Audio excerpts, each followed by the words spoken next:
კაფე ბარის აშენება, ლუდი, ნაყინი. ვარაზისხევის ტერიტორიაზე კეკელიძის ქუჩის მარჯვენა მხარეს მორიგი კაფე-ბარის მშენებლობა დაიწყო. ტერიტორიაზე, სადაც სამუშაოები მიმდინარეობს, რამდენიმე ძირი წიწვოვანი ხე უკვე მოიჭრა. ადგილზე არ არის ავტოსადგომი, ხოლო მშენებლობის თავზე მრავალსართულიანი კორპუსებია განლაგებული. ქალაქის არქიტექტურის სამსახურმა შპს დაგის მშენებლობის ესკიზურ პროექტს დადებითი შეფასება 2013 წლის თებერვალში მისცა. მშენებლობის ნებართვის გაცემის საფუძველს 2008 წელს თბილისის ურბანული დაგეგმარების საქალაქო სამსახურის მიერ გაცემული ქალაქ-მშენებლობითი პირობები წარმოადგენდა. თუმცა 2009 წელს მიღებული დედაქალაქის პერსპექტიული განვითარების გეგმის მიხედვით აღნიშნულ ტერიტორიას რეკრეაციული ზონა 1-ის სტატუსი აქვს. ერთ-ერთი სტატუსის მქონე ტერიტორიაზე აკრძალულია ყოველგვარი მშენებლობის განხორციელება. თუმცა, როდესაც გაიცემა ქალაქ-მშენებლობითი პირობები, მაშინ ეს სტატუსი ამ ტერიტორიას არ ჰქონდა და დასაშვები იყო მასა ქალაქ-მშენებლობითი პირობების გაცემა.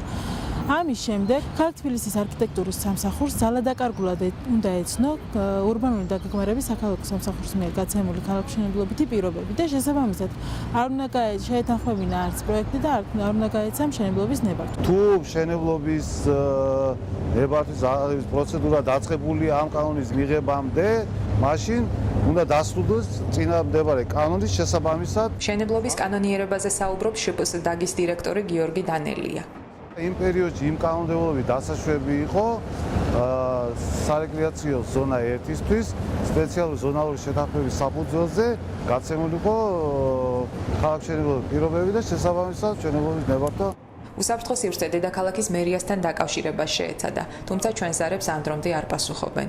გავასაჩივრეთ ჯერ ქალაქ თბილისის მერიაში ადმინისტრაციული საჩივრის წესით, თუმცა ქალაქ თბილისის მერიამ ჩვენი ადმინისტრაციული საჩივარი არ დააკმაყოფილა, რის გამოც იძულებული გავხდით მიგვემართა სასამართლოსათვის.